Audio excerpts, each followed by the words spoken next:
देश के 15वें राष्ट्रपति के लिए हुए चुनाव में एनडीए की उम्मीदवार द्रौपदी मुर्मू ने एक ऐतिहासिक जीत हासिल की। वो अब भारत की 15वीं राष्ट्रपति बन चुकी हैं।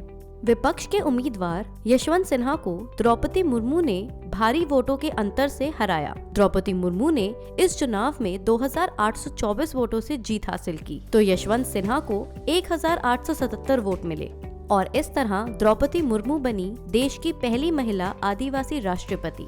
द्रौपदी मुर्मू का जन्म ओडिशा के मयूरभंज जिले में 20 जून 1958 को एक गरीब आदिवासी परिवार में हुआ। उनके पैदा होते ही समस्याएं उनके स्वागत के लिए खड़ी थीं। परिवार गरीबी में जी रहा था और बहुत कम संसाधनों से इसी बीच में जिंदगी बिता रहा था। उनके पिता बिरिंची नारायण टुडू अपने पंचायत के मुखिया रहे।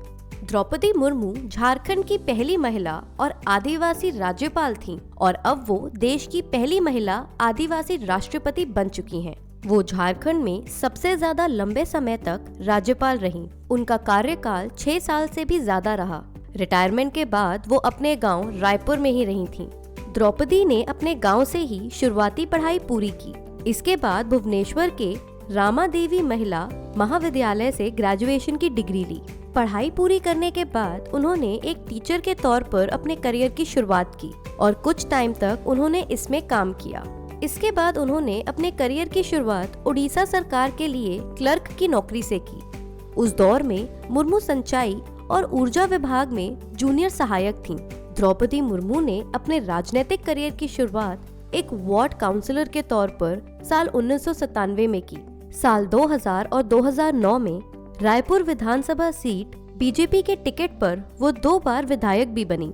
पहली बार विधायक बनने के बाद साल 2000 से 2004 तक नवीन पटनायक के मंत्रिमंडल में स्वतंत्र प्रभार की राज्य मंत्री रहीं। साल 2015 से 2021 तक झारखंड की राज्यपाल भी रहीं और वो राज्य की पहली महिला गवर्नर बनी। द्रौपदी मुर्मू की शादी श्याम चरण मुर्मू के साथ हुई। साल 2009 में उनके ऊपर अचानक से दुखों का पहाड़ टूट पड़ा।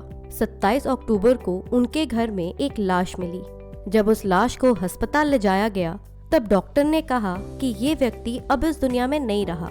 वो व्यक्ति द्रौपदी मुर्मू का बेटा था, लक्ष्मण मुर्मू। इस रहस्यमयी मौत से अभी तक पर्दा नहीं उठ पाया और इसके 4 साल बाद उनके दूसरे बेटे की रोड एक्सीडेंट में जान चली गई। अपने दोनों जवान बेटों की मौत से मुर्मू जी उभर नहीं पाईं और फिर 2014 में उनके पति इस दुनिया को अलविदा कह गए। उनकी हार्ट अटैक से मृत्यु हो गई थी। मुर्मू की एक और बेटी है जो रांची में रहती है, जिसका नाम है इतिशी मुर्मू। जाहिर सी बात है, कोई भी इंसान इतने बड़े पद पर यूं ही नहीं पहुंचता।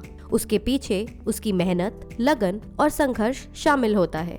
अपनी जिंदगी में ऐसी चीजों का सामना कर चुका होता है कि अगर वहां से पीछे मुड़कर देखा जाए तो शायद उनकी रूह कांप जाए। द्रौपदी मुर्मू ने खुद को संभालने के लिए मेडिटेशन का भी सहारा लिया। वो राजस्थान के माउंट आबू में ब्रह्म कुमारी संस्थान में जाने लगी और कई दिनों तक वो मेडिटेशन किया करती। उन्होंने राजयोग भी सीखा और वो संस्थान के सभी कार्यक्रमों में हिस्सा लेने लगी, जिससे वह खुद को और भी ज्यादा मजबूत बना सकी। द्रौपदी मुर्मू ने खुद के ऊपर दुखों को हावी नहीं होने दिया, बल्कि वो दुखों पर हावी हुई और एक चट्टान की तरह उन्होंने दुखों का सामना किया। ऐसी ही प्रेरणादायक कमाल वीडियोस के लिए देखते रहे कमाल जिंदगी। Please like, share and subscribe.